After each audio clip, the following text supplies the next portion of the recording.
Hola a todos, soy Olimpia. Gracias por estar aquí conmigo en este maravilloso lugar llamado la Biblioteca de los Sueños. Y tengo una gran historia que contarles. He preparado una nueva tanda de historias de misterio que vamos a disfrutar una vez más. Viajaremos en el tiempo y el espacio y descubriremos diferentes capítulos de la historia. Nuestra primera historia de la noche será sobre el manuscrito Voynich, un códice manuscrito e ilustrado que apareció en el siglo XX, pero fue escrito en páginas del siglo XV, posiblemente en Italia. Este manuscrito está en un idioma desconocido que nunca ha sido descifrado. Junto con la historia del manuscrito, nos sumergiremos en el mundo de la escritura a mano del libro de la Edad Media, una práctica ejecutada principalmente por los monjes en una época en que la imprenta aún no estaba en uso. Nuestra segunda historia nos llevará a la antigua Creta y a la civilización minoica. En 1908, un extraño disco de arcilla fue descubierto en las ruinas de un palacio en Festos, Creta. Se cree que data del segundo milenio antes de Cristo, época en la que floreció una cultura avanzada en la isla de Creta, siglos antes del surgimiento de las ciudades griegas. El disco está cubierto de símbolos a cada lado que forman espirales, y discutiremos los continuos intentos de descifrarlo. Les contaré sobre este artefacto y lo que sabemos de esta antigua civilización minoica. Para concluir nuestras historias, haremos una parada en California y Nevada para examinar el misterio de las piedras deslizantes. No es un engaño ni sobrenatural, sino rocas pesadas que se mueven sobre una superficie perfectamente plana y dejan un rastro detrás de ellas. Veremos cómo esto es posible. Así que este es nuestro programa de esta noche. Si te gustan este tipo de historias de misterio, hay otras en mi canal, que pondré enlaces en la descripción. Como siempre, no es necesario que veas el video para seguirlo. Si lo deseas, puedes cerrar los ojos y olvidarte de cualquier preocupación mientras nos embarcamos juntos en esta aventura. Es tan amable, por favor suscríbete a mi canal y haz clic en el botón me gusta. Esto ayuda a apoyar el canal y limita los anuncios tanto como sea posible para que estos no te interrumpan. Síguenos también en Facebook para los anuncios.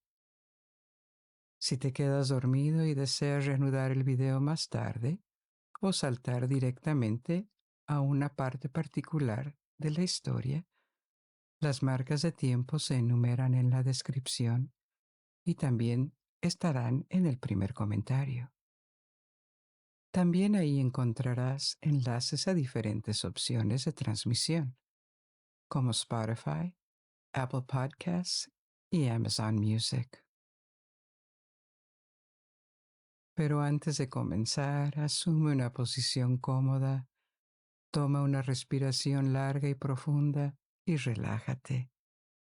Cuando exhales, libera la tensión en tus hombros, tu cuello, libera la tensión de tus músculos faciales y permite que el sonido de mi voz te guíe a través de este viaje.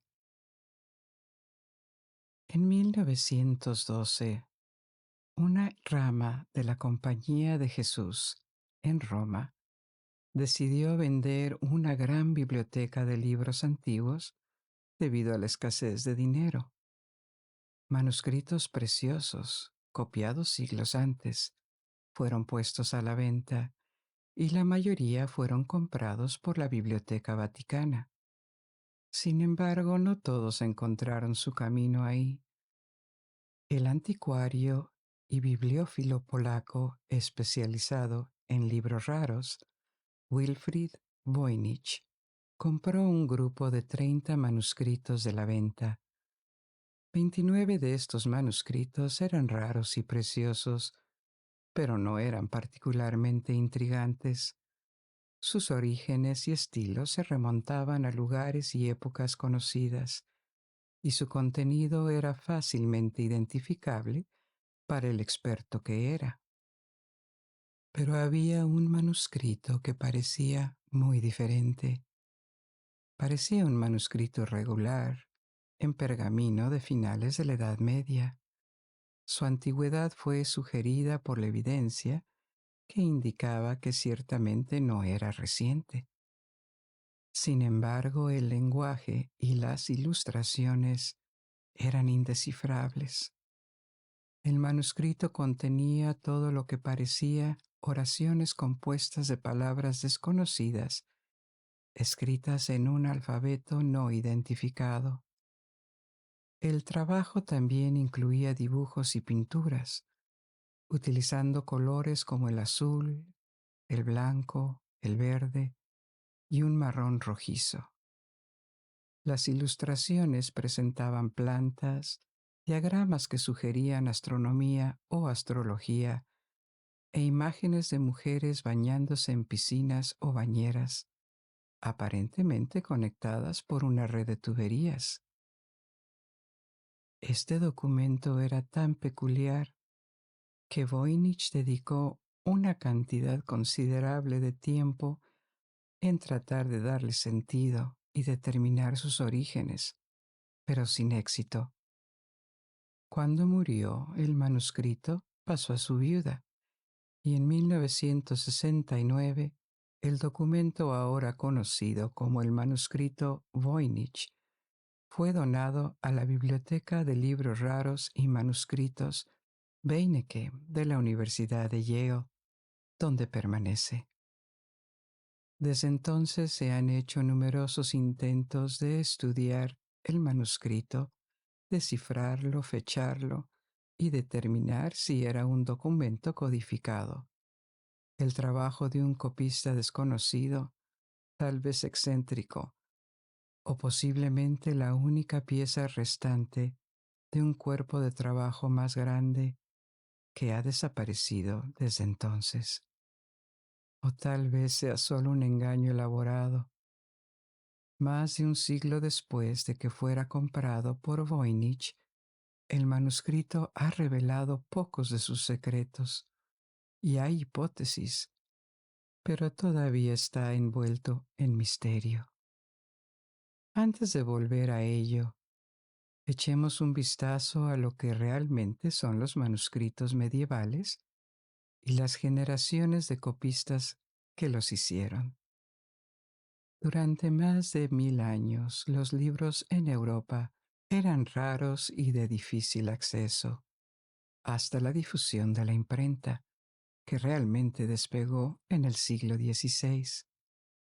Es difícil encontrar información fiable sobre la tasa de alfabetización de hace siglos o incluso milenios. Solo hay estimaciones que apuntan a que entre el 10 y el 20% de la población sabía leer y escribir en Europa Occidental en el siglo XVI. Antes de eso, en la Edad Media, habría estado en torno al 5%, con una tendencia al alza al final del periodo. Principales centros de conocimiento en forma escrita en la época medieval se convirtieron en monasterios por varias razones. Primero, por defecto, porque en las décadas posteriores a la desagregación del Imperio Romano de Occidente, las ciudades se redujeron. Hubo un colapso urbano literal, y las ciudades solían ser el lugar donde se ubicaban las escuelas, las bibliotecas y las administraciones. Los monasterios los reemplazaron por defecto, ofreciendo una relativa seguridad para las colecciones de libros, y la alfabetización entre los monjes era mayor que en la población general. Acceso a los textos sagrados no solo requería el conocimiento de la lectura, también tenían que saber latín y en menor medida griego. Entonces muchos monjes fueron educados y poco a poco comenzaron no solo a preservar libros, sino también a crearlos. Otra razón que convirtió a los monasterios en centros para la preservación de las escrituras fue la regla de San Benito, que organizó estas comunidades. Volveré a esto en un minuto. Esta regla exigía una biblioteca en cada monasterio, porque la educación y el conocimiento se consideraban deseables. Sin embargo, este trabajo de centralizar y replicar los escritos no fue una de las funciones principales del monacato originalmente en el cristianismo. Esta forma de vida apareció en el este del Imperio Romano, especialmente en Egipto, donde algunos cristianos adoptaron una forma de vida más recluida, aislada de las comunidades humanas. Estos individuos aún no podían ser llamados monjes, ya que más bien eran ermitaños, y en el siglo IV comenzaron a formarse comunidades para compartir el estilo de vida aislado. Los primeros monasterios cristianos se fundaron en Oriente. Pasaron varios siglos antes de que esta práctica llegara a Europa Occidental, donde apareció de una manera más organizada y teorizada. Se establecieron varios principios y reglas para el éxito de los monasterios, tanto práctica como espiritualmente, especialmente en la regla de San Benito en el siglo VI. Luego, con el tiempo, durante la Edad Media, aparecieron otras reglas y diferentes cumplimientos obedientes a medida que el monacato se desarrollaba en toda Europa. La Orden de San Benito, los benedictinos, siguió siendo importante, pero hubo una oleada de otras órdenes exitosas con diferentes reglas y enfoques del monacato para hombres y mujeres, como franciscanos, dominicos, carmelitas y agustinos.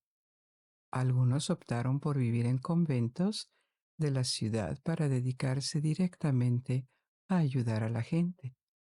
Otros eligieron la pobreza extrema y vivieron como ascetas. En la Edad Media y Media Tardía hubo una variedad de situaciones e instituciones monásticas que jugaron un papel importante en las sociedades europeas. Administraban tierras, producían artesanías y hacían las veces de hospitales y obras de caridad.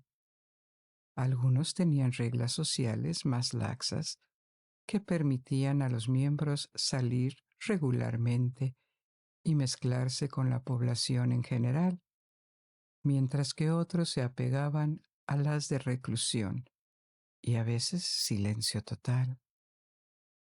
El monacato constituyó la realidad multifacética de la sociedad medieval, donde la copia de libros era solo un aspecto de ella.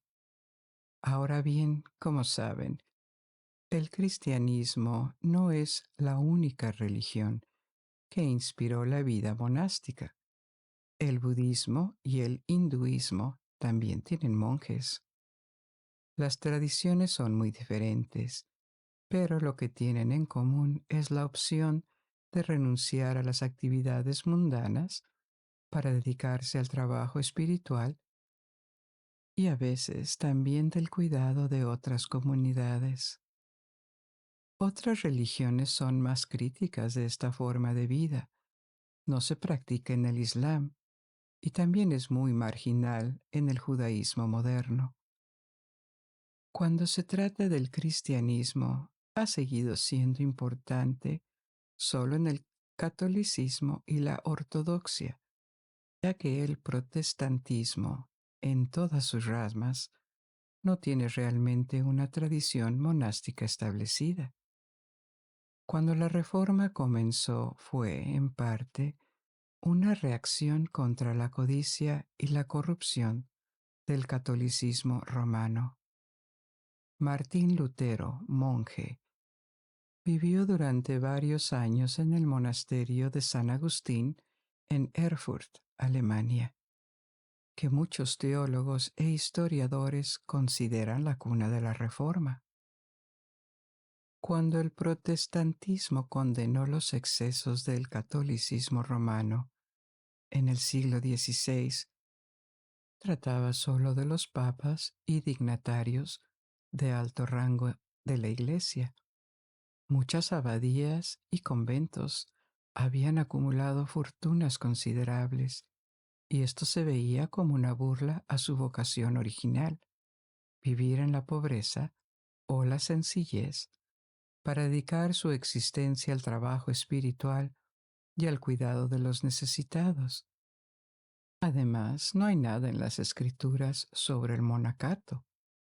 Es una tradición antigua que fue adoptada por la Iglesia Católica y llegó a desempeñar un papel importante, especialmente en la Edad Media. Sin embargo, para los protestantes que querían volver a las raíces del cristianismo, a los textos, no había mucho que apoyar el monacato. Por lo tanto, desde el comienzo del protestantismo, el monacato fue visto con recelo y no se le dio mucha consideración en las tradiciones protestantes. Esto fue una tangente, así que volvamos a la producción de copistas de libros en el siglo VI, es decir, todavía al comienzo de la Edad Media, a veces denominada Edad Oscura. Fueron los siglos que siguieron a la caída del Imperio Romano de Occidente, caracterizados por una disminución de la población, un aumento de la inseguridad, especialmente en los centros urbanos, y la pérdida de muchas técnicas y conocimientos que prevalecían en la antigüedad tardía. Durante este periodo, los primeros monasterios europeos que siguieron la regla de San Benito comenzaron a abrir salas dedicadas a los libros y su lectura, las primeras bibliotecas medievales. A un bibliotecario especializado se le asignaba la responsabilidad de cuidarlos, supervisar quién podía acceder a ellos y cada vez más quién podía copiarlos. Esta actividad de los copistas pronto tuvo una sala dedicada conocida como el scriptorium. A principios de la Edad Media, este era el lugar más seguro posible para los libros. Los monasterios, a menudo construidos de piedra durante una época en que la mayoría de las construcciones eran de madera o adobe, proporcionaban una relativa seguridad contra los incendios. En los siglos VIII y IX, muchos monasterios fueron asaltados por los vikingos, en particular, y sus bibliotecas se perdieron. Sin embargo, en ese momento, los castillos todavía eran pequeños y estaban hechos de madera, y eran aún más susceptibles a la destrucción. Por lo tanto, la pérdida de manuscritos habría sido peor sin los monasterios. A medida que avanzaba la Edad Media, los reyes y aristócratas comenzaron a crear sus bibliotecas personales, a menudo encargando libros a los monasterios. Sin embargo, no fue hasta los siglos XV y XVI, es decir, al final de la Edad Media, después de un milenio, que las comunidades religiosas fueron superadas por las universidades y las colecciones privadas en su papel de guardianes del conocimiento. Para garantizar la trazabilidad, cada manuscrito estaba fechado a principios del siglo XV, es decir, hacia finales de la Edad Media, cuando la escritura a mano todavía era el principal método de producción de libros. También les mencioné que estaba escrito en un pergamino, no en papel. ¿Qué es esto? El material elegido a lo largo de la Edad Media para copiar libros no era el papel, sino la piel de animal, una tradición que se remontaba a la antigüedad. Los griegos y los romanos utilizaban esencialmente dos materiales para escribir sobre superficies flexibles, el pergamino y el papiro. El papiro fue una invención egipcia y en la antigüedad mediterránea, Egipto fue el principal centro de productor de papiro. Se exportó a todo el Imperio Romano. Había diferentes calidades de papiro. Podía ser muy caro, pero seguía siendo más barato y fácil de producir que el pergamino. El papel se inventó en China y el invento viajó fuera de China, pero lentamente. Fue inventado unos 100 años antes de Cristo y se extendió al mundo musulmán en el siglo VII. Mucho más tarde, los europeos supieron de la existencia del material, pero no fue adoptado antes del siglo XI. Hasta entonces, la Iglesia Católica tenía la tradición de rechazar también el papel y el papiro, porque el pergamino se consideraba más duradero y también porque el papel y el papiro se consideraban indignos de recibir textos sagrados. Estos fueron materiales utilizados por los paganos en la antigüedad y los musulmanes durante la Edad Media. Por lo tanto, hubo una renuencia a aceptarlos. Esta prohibición se relajó a partir del siglo XI y el uso del papel creció considerablemente en toda Europa, aunque el pergamino siguió siendo el soporte preferido para los libros preciosos. Aparte de todo el trabajo y el conocimiento que supone copiar un libro, esto explicaba su precio. Por ejemplo, un manuscrito del tamaño del manuscrito Voynich requería la piel de unos 15 terneros. Las pieles tenían que ser cortadas, lavadas, secadas, curtidas y blanqueadas, por lo que antes de que se pudiera agregar una sola palabra o decoración, el libro ya era muy caro. Una biblioteca de unos pocos cientos de libros ya era notable hasta los últimos siglos de la Edad Media, y esto ilustra la relativa pobreza de la cultura escrita en la Europa de la época. Durante el mismo periodo, las bibliotecas del Imperio Bizantino y del mundo musulmán podían contener miles de libros. Un monasterio bizantino en Grecia, a principios de la Edad Media, era famoso por sus 10.000 libros. Al mismo tiempo, las colecciones de libros más completas de Europa Occidental fue encontrada en Italia. Tenía entre 10 y 20 veces menos volúmenes. Los tipos de libros predominantes en las bibliotecas monásticas eran religiosos. Una o varias Biblias siempre estarían presentes, y luego hubo muchas más obras teológicas, y cada vez más a lo largo de la época medieval, filosofía inspirada en la religión. También había tratados de medicina, crónicas y diversas obras científicas, pero con nuestra visión moderna, los situaríamos en algún lugar entre la ciencia y la magia. La astronomía y la astrología no estaban completamente separadas, al igual que la química y la alquimia no eran distintas. Aparte del latín, que era el idioma principal, el griego también era importante, especialmente en los tratados científicos que se remontaban a la Grecia clásica o incluso a los tiempos de la República y el Imperio romanos. Incluso después de que Roma anexionara a Grecia, el griego siguió siendo el idioma preferido para la escritura científica y en el este del Imperio romano era más frecuente que el latín. Por lo general, un erudito bien educado de la Edad Media aprendía griego, además del latín, para comprender los documentos en griego que estaban presentes en las bibliotecas.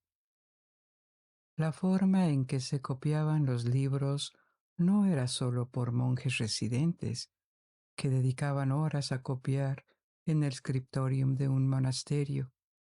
A veces los libros eran copiados por monjes y eruditos viajeros.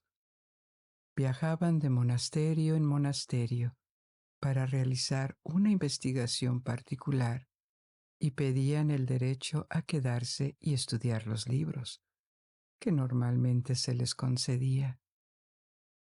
Obviamente no podían llevarse los libros, así que a veces hacían una copia que podían llevar a su propio monasterio. Tomaba mucho tiempo. No se copiaban más que unas pocas páginas en un día, como máximo. Por lo tanto, se necesitaban semanas o meses para completar una copia, y aún más para hacer el tipo más precioso de libros, los manuscritos iluminados. El término iluminado proviene del uso del oro y la plata para iluminar los textos y las ilustraciones que los acompañaban. Este término se ha mantenido principalmente para los manuscritos europeos de la Edad Media. La práctica existía en tiempos precristianos y también era utilizada por los artesanos musulmanes para decorar sus manuscritos. Durante la mayor parte de la Edad Media, estos libros extraordinariamente preciosos fueron producidos exclusivamente por monjes. A veces era para la biblioteca de su monasterio, pero cada vez más había pedidos de reyes y arzobispos para el tesoro de sus catedrales o de personas muy ricas. A finales de la época medieval, la popularidad de los manuscritos iluminados entre aquellos que podían permitírselo los convirtió en un producto comercial y los encuadernadores seculares comenzaron a entrar en este comercio. El tipo más popular era el libro de horas, que era un libro religioso que contenía oraciones que debían decirse en ciertos momentos del día. Muchos de estos libros de horas han sobrevivido porque muchos fueron hechos en los 2 últimos siglos de la Edad Media. Un famoso ejemplo es un libro llamado Horas muy ricas del Duque de Berry, que se creó a principios del siglo XV. Es una obra muy lujosa con textos e ilustraciones vívidas, pintadas en oro, plata y lapislázuli. Fue hecho por artesanos seculares de los Países Bajos, y debido a que era una obra lujosa, fue escrito a mano y pintado en pergamino, específicamente en vitela, que es un pergamino hecho de piel de becerro, el más precioso. Esto nos lleva de vuelta al manuscrito Voynich, que está escrito en vitela. El material fue datado con carbono 14, revelando que era de principios del siglo XV, contemporáneo a Horas muy ricas del duque de Berry, que acabo de mencionar. La antigüedad de las páginas en sí no elimina por completo la posibilidad de que el manuscrito pueda ser una falsificación hecha después de la Edad Media, posiblemente por el propio Voynich, pero reduce significativamente la probabilidad. Como antes mencioné, un libro del tamaño de este manuscrito requería mucha vitela. Son 240 páginas y dado el formato del libro, esto equivale a las pieles de 15 terneros. Además, las páginas tienen un aspecto muy similar, lo que indica que proceden del mismo lote. Parece inverosímil que tal cantidad de vitela haya permanecido sin uso durante siglos, solo para ser empleada como un engaño. Varias hipótesis a lo largo del siglo XX han reflexionado sobre la autoría del manuscrito. Se remonta desde su compra por Voynich en 1912 hasta el siglo XVII, cuando estaba en Praga. Ahí cambió de manos varias veces hasta que viajó a Italia, a Roma, y entró en la colección de la Compañía de Jesús. Pero antes del siglo XVII no hay nada sustancial y solo se han hecho suposiciones. Uno de ellos atribuyó el manuscrito a Roger Bacon, un famoso filósofo inglés y fraile franciscano del siglo XIII. Sin embargo, la datación del pergamino invalidó esta hipótesis. Obviamente no pudo haber escrito en páginas hechas 200 años después. Se propusieron algunos nombres de eruditos del siglo XV sobre la base de que sus ilustraciones se parecían a las del manuscrito, pero sin más pruebas estas sugerencias no son convincentes. A estas alturas el autor sigue siendo completamente desconocido. Lo que ha atraído más esfuerzos es el intento de descifrar el manuscrito. Se han intentado muchas cosas, como encontrar un código para letras conocidas en los caracteres, pero ningún método ha funcionado satisfactoriamente, aun suponiendo que haya 2 o 3 capas de codificación. No podría ser descifrada de esta manera por ninguno de los muchos expertos que la estudiaron. Muchos afirmaron que han entendido el sistema y que el idioma era, de hecho, latín o hebreo, pero ninguno proporcionó una traducción completa. La mayoría de estas afirmaciones fueron severamente criticadas por sus pares, especialmente por los expertos en manuscritos medievales. Sin embargo, las agrupaciones de caracteres que parecen formar palabras no parecen aleatorias. Los mismos 24 o 25 caracteres se repiten y como en un idioma real, algunos caracteres nunca siguen a otros. Algunos se pueden duplicar o triplicar, pero otros nunca lo son.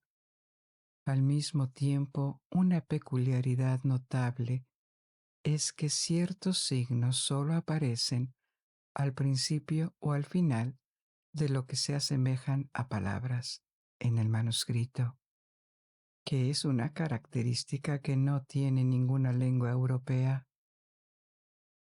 El estudio de la distribución de los signos y su correlación sugiere que el idioma del manuscrito, si lo hay, estaría más cerca del chino mandarín que de cualquier idioma europeo.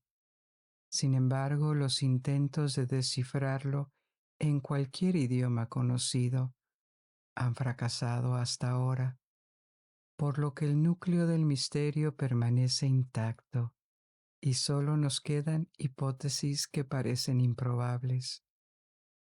Sería difícil imaginar una lengua perdida. Hay una gran cantidad de documentos escritos, crónicas, testimonios del siglo XV. Imaginar que una lengua pudo haber existido misteriosamente sin dejar ningún otro rastro que este libro en particular es muy difícil.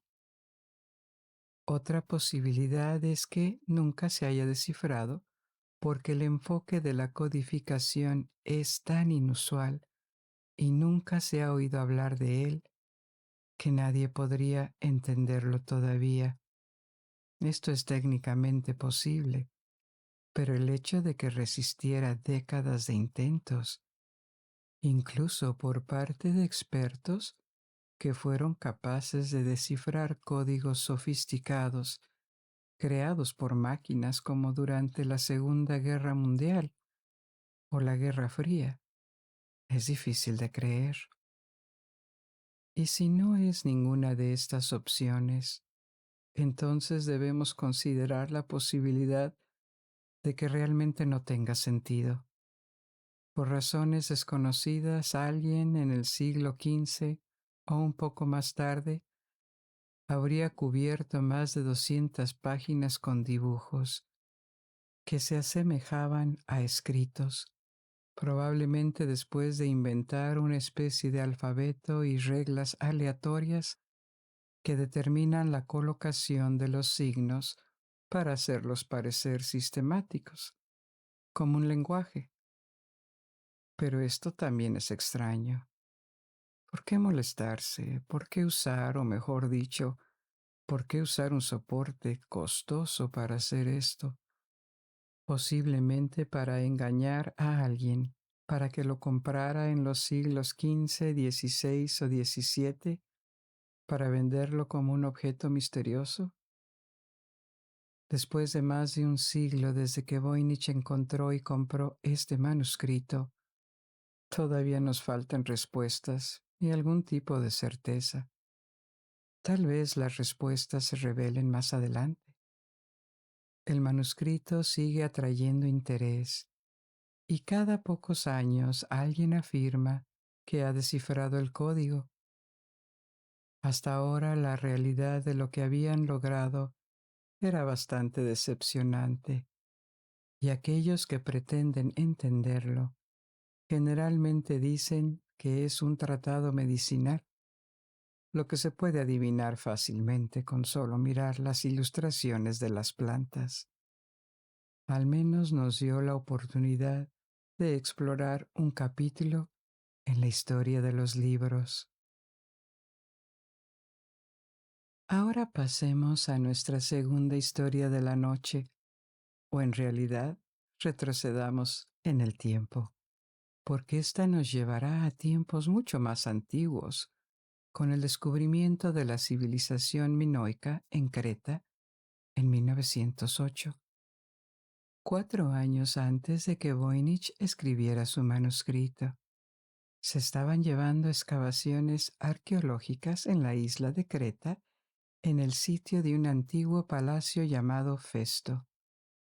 Un día, un arqueólogo italiano encontró un extraño disco de arcilla en el sótano de una habitación que pertenecía a la entrada formal del complejo palaciego.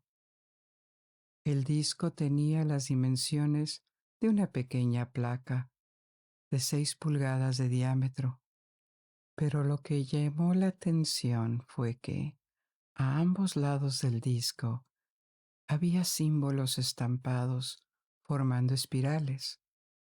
Aparentemente los símbolos se habían hecho presionando algún tipo de sello o bloque de impresión en un disco de arcilla blanda en una secuencia en el sentido de las agujas del reloj, en espiral hacia el centro. Y después de eso, el disco de arcilla se había cosido.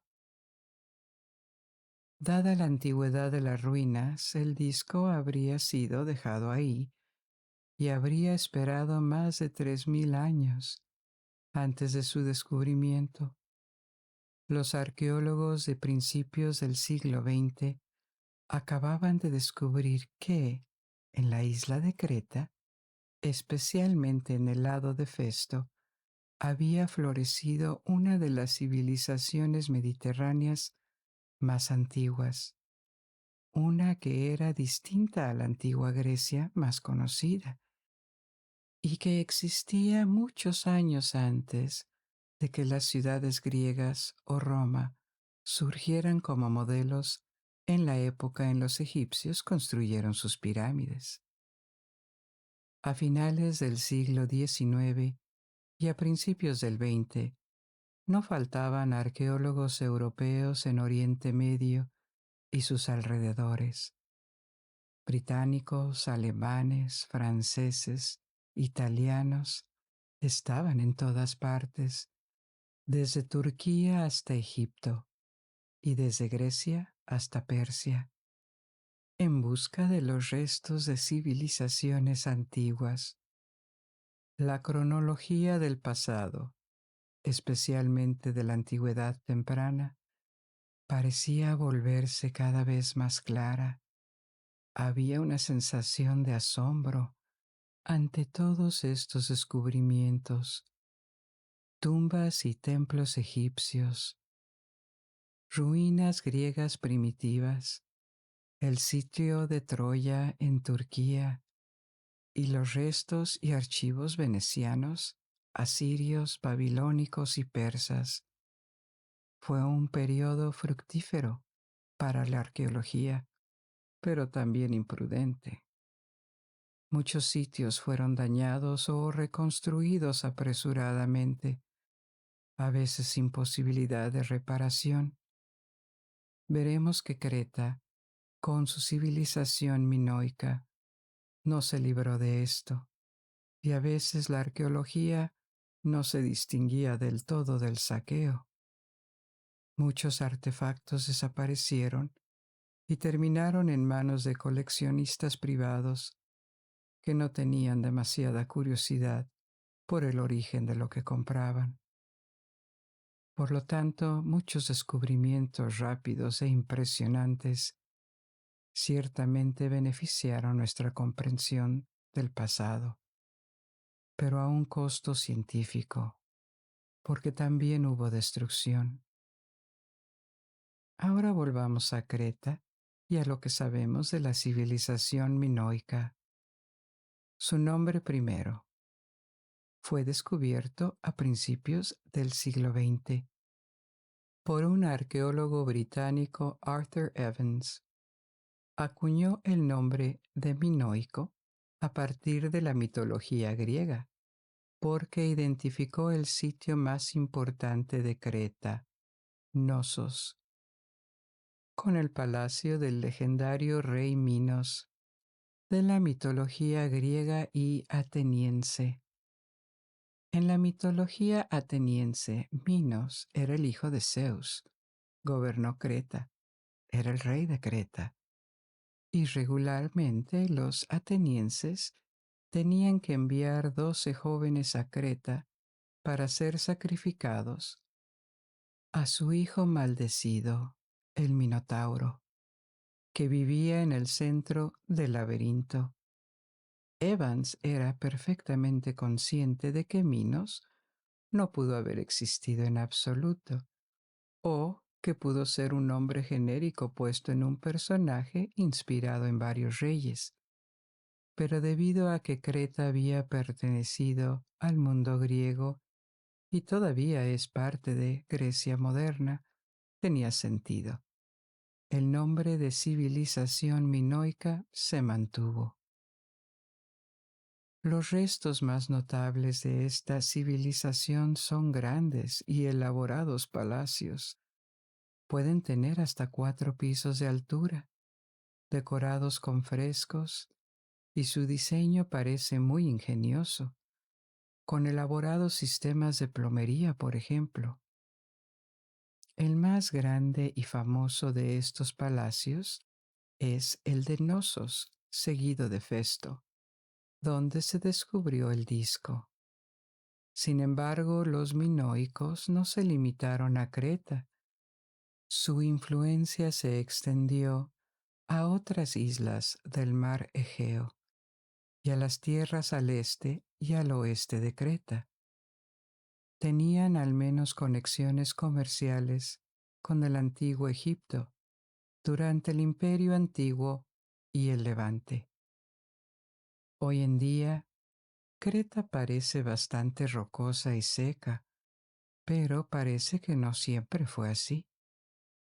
Hace varios miles de años, gran parte de ella estaba cubierta por un bosque primitivo y con el tiempo la isla fue deforestada, especialmente para construir barcos. A finales de la Edad Media, miles de años después de que la civilización minoica desapareciera, la isla era una posesión de Venecia.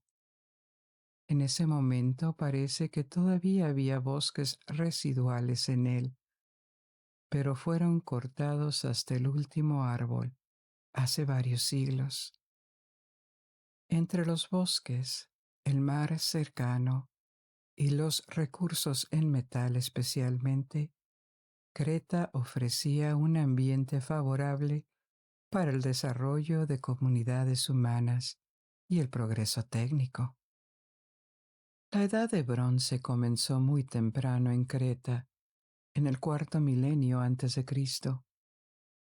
Este es uno de los lugares del mundo donde comenzó, tal vez poco después de Sumeria en Mesopotamia, pero mucho antes de que toda Europa o incluso China.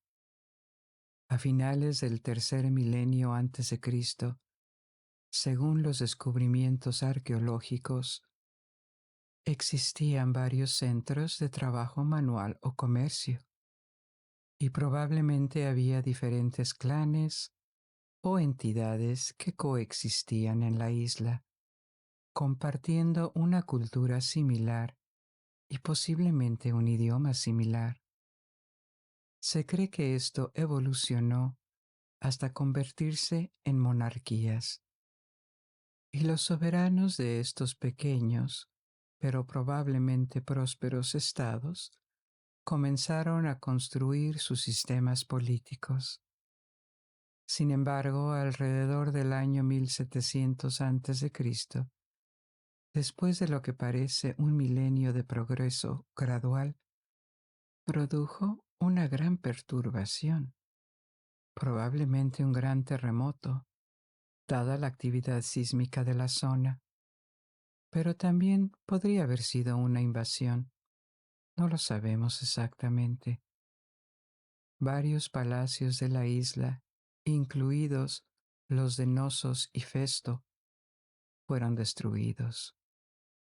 Los minoicos recuperaron y alcanzaron la cúspide de su civilización a partir de su producción artística, arquitectónica y materiales en los siglos XVII y XVI a.C. En ese momento su influencia era fuerte en la Grecia continental, donde abundaban las artesanías y los patrones decorativos provenientes de Creta o inspirados en Creta.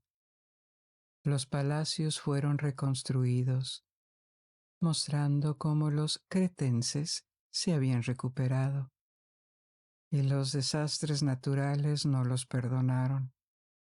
Otra catástrofe, posiblemente una erupción, dañó sus palacios de nuevo alrededor de 1600 a.C.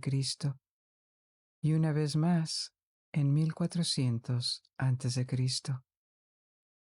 Este último aparentemente destruyó la mayoría de los palacios, pero el de Knossos se salvó. Y en las décadas siguientes, los amos de Knossos pudieron haber extendido su dominio a toda Creta o a gran parte de ella, pero el avance de Creta sobre sus vecinos de la Grecia continental se había desvanecido en este punto, se había debilitado, y la dinastía que reinaba desde Knossos fue invadida por los invasores griegos.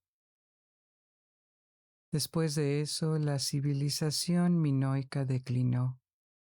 Los restos de su esplendor pasado fueron abandonados y sus huellas en Creta se perdieron a finales del segundo milenio antes de Cristo. Más al norte, en Grecia, era ahora el turno de las ciudades griegas de florecer, desarrollar y expandir su cultura con la influencia que conocemos.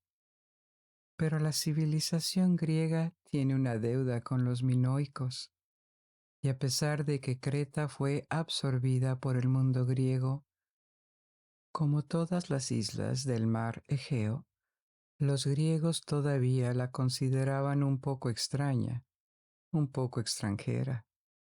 Era parte de su mundo, pero también al margen de él, al menos para los otros autores de Atenas, que forman una gran parte del cuerpo de escritos griegos antiguos que conocemos.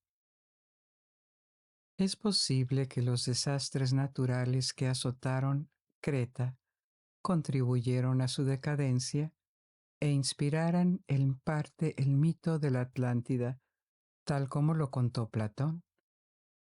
Sin embargo, la forma en que la civilización no fue aniquilada de la noche a la mañana.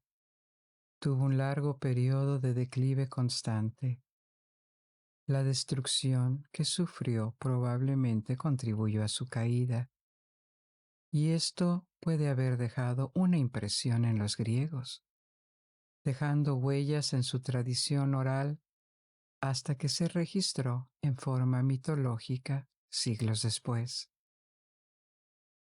Estos palacios, probablemente los centros de la vida política de Creta, eran edificios monumentales con fines administrativos. Sabemos porque en sus ruinas se descubrieron grandes salas para el almacenamiento de archivos. Los minoicos también construyeron muchas otras cosas, incluidas casas, pero estos palacios destacaron por su tamaño y complejidad. Eran edificios de varios pisos, con numerosas escaleras en el interior y en el exterior, pozos de luz y patios, a veces bordeados de enormes columnas. Tenían ingeniosos sistemas para recolectar el agua de lluvia y almacenarla, así como alcantarillas. El palacio de Knossos, que era el más grande, cubría una superficie de unos 20.000 metros cuadrados, y entre sus diferentes plantas podría haber tenido alrededor de 1.000 habitaciones. Algunos frescos se han conservado bien, revelando una estética colorida y refinada que recuerda al arte griego posterior, única en la cultura minoica. Por lo tanto, estos restos han proporcionado mucha información sobre esta civilización perdida durante el siglo pasado, pero muchas preguntas siguen sin respuesta.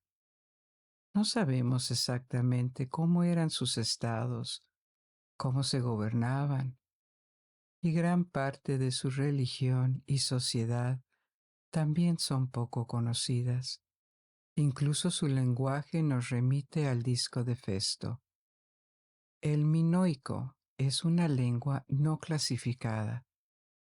Parece que tenían varias escrituras para su idioma, o tal vez varios idiomas en la isla, pero al día de hoy la mayoría de sus escritos siguen sin descifrarse.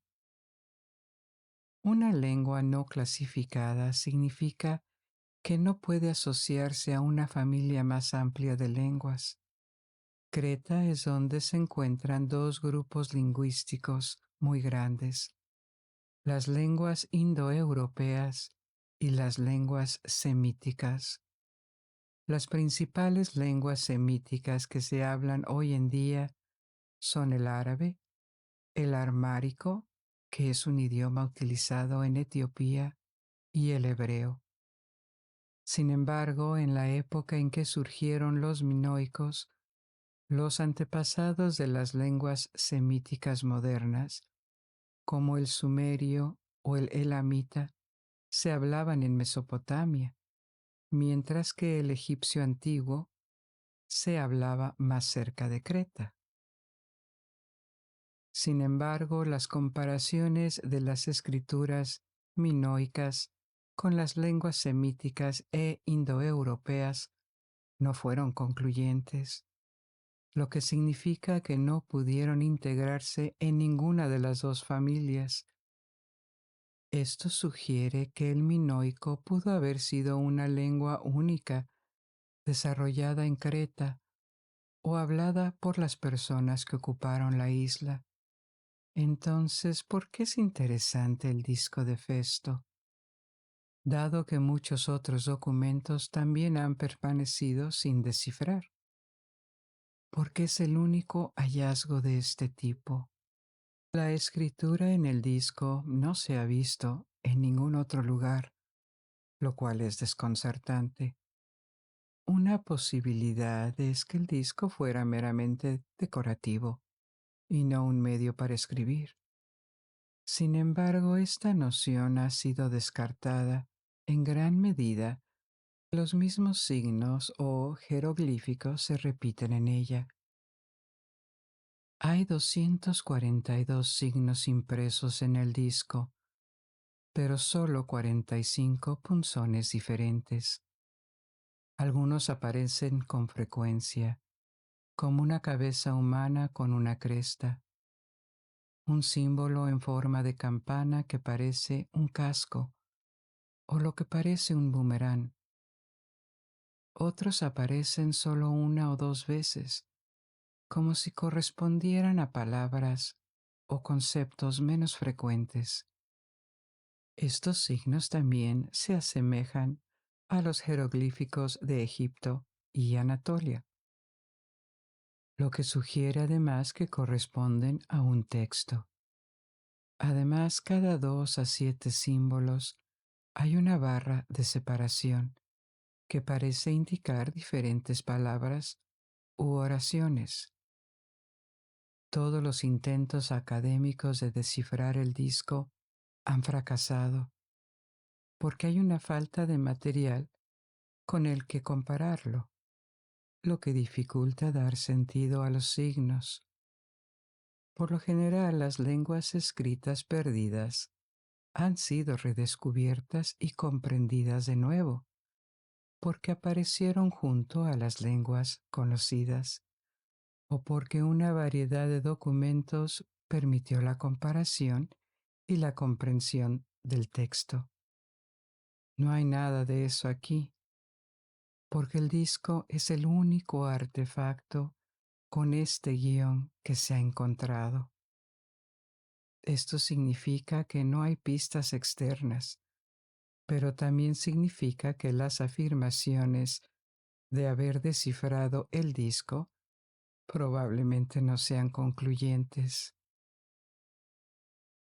Es un texto relativamente corto, por lo que se puede llegar a una explicación de lo que podría significar que internamente tenga sentido, pero sin ninguna otra muestra de este escrito, nunca será posible aplicarlo a otro texto y confirmar que el código ha sido descifrado. Sin embargo, debido a que era misterioso y desafiante, el disco atrajo mucha atención, incluso de arqueólogos aficionados. Se han planteado numerosas hipótesis. Podrían ser oraciones, una narración, un calendario de Adviento o un teorema geométrico. También podría ser música. Tal vez los símbolos corresponden a diferentes teclas o cuerdas de un instrumento desconocido. O, ¿por qué no?, un juego de mesa. En este punto, con la información limitada a los dos lados del disco, es imposible estar seguro. Desde su descubrimiento ha habido más de 20 afirmaciones de desciframiento, algunas bastante eruditas de lingüistas y otros expertos, otras probablemente más basadas en la imaginación.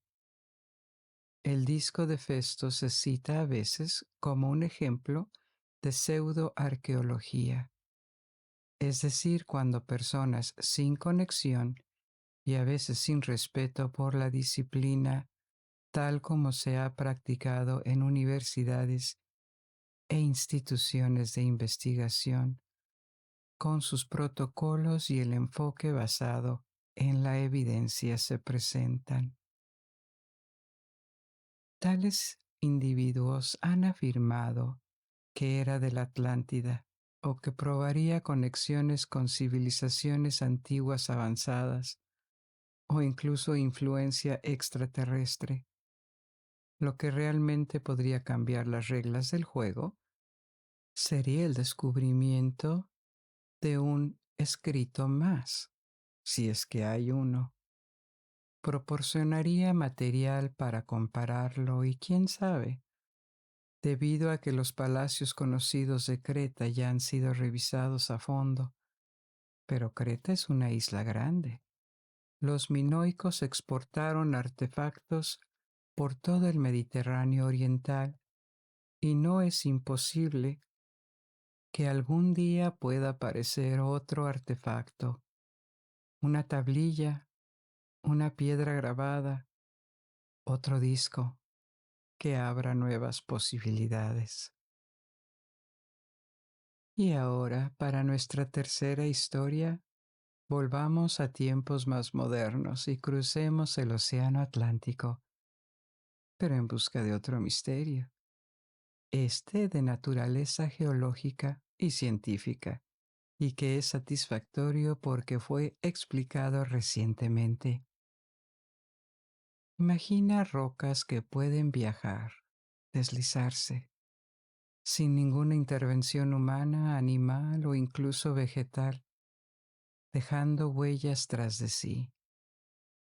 Este suceso es raro, pero real, y llamó la atención de buscadores y viajeros a principios del siglo XX, en un lugar llamado Racetrack Playa, en California, lo que podría traducirse en pista de playa.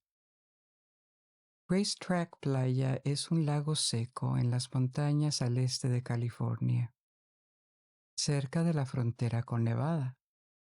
Una particularidad de este lago seco es lo plano que es.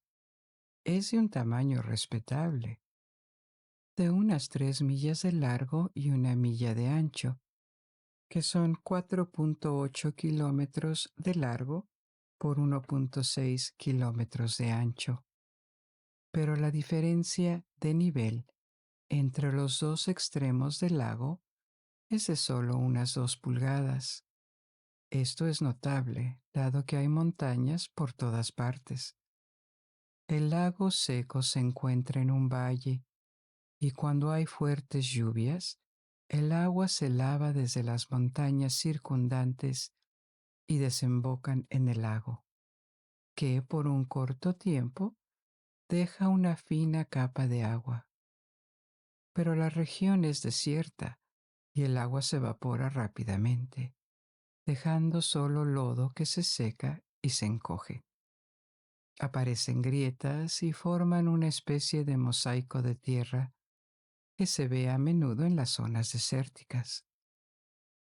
Por lo tanto, la observación de que las grandes piedras aparentemente viajaban solas en este lago seco, dejando rastros en el barro seco, finalmente despertó el interés de los geólogos, quienes mapearon el sitio en 1948 y confirmaron que las piedras se deslizarían aparentemente sin intervención externa.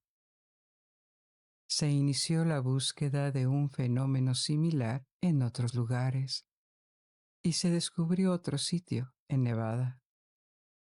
De repente surgieron una variedad de explicaciones posibles, incluidas varias sobrenaturales, y también la posibilidad de un fenómeno magnético o un efecto del viento cuando la superficie estaba fangosa. Pero esta última explicación no funcionó, porque algunas de las piedras eran bastante grandes, del peso de una persona, y no había forma de que ni siquiera un viento poderoso pudiera haberlas empujado a través del barro. El misterio permanecía sin explicación con certeza. En la década de 1970 se realizó un estudio sistemático de las piedras. Se etiquetaron 30 piedras con huellas frescas y se anotó con precisión su ubicación. Sus cambios de posición se registraron durante un periodo de 7 años. Algunas de las piedras permanecieron quietas durante años enteros, a veces varios años seguidos, y luego de repente comenzaron a moverse de nuevo. La hipótesis de que las capas de hielo se formaron en la superficie y ayudaron a que las piedras se deslizaran no fue concluyente. Pero este estudio de 7 años confirmó que las piedras se movieron sin intervención humana y que no podía ser un engaño. En la década de 1990, un nuevo estudio en el sitio confirmó que el hielo y el viento desempeñaban un papel, pero no se entendía cómo. Finalmente, hace unos años, se rastreó el movimiento de las rocas utilizando un sistema de posicionamiento global y fotografía de lapso de tiempo, lo que ayudó a comprender lo que sucede. Cuando la superficie está húmeda, el agua drena de las montañas cercanas. Esta fina capa de agua puede convertirse en hielo por la noche debido a las bajas temperaturas. Luego por la mañana la luz del sol golpea y rompe esta capa de hielo. Las piedras terminan en estas efímeras balsas de hielo, lo que reduce fuertemente la fricción con el suelo. Y así, al mismo tiempo, el viento sopla con suficiente fuerza, empuja las piedras de sus balsas de hielo. Esto explica por qué el fenómeno nunca ocurre en el verano. La temperatura no baja lo suficientemente por la noche como para congelar el agua. Los paneles de hielo flotantes muestran rocas que se deslizan a una velocidad de hasta 5 metros por minuto. Esto es relativamente lento, pero aún visible. Por lo tanto, en estas condiciones tan particulares, es posible ver una roca viajando por sí sola a través de la superficie y dejando una huella detrás.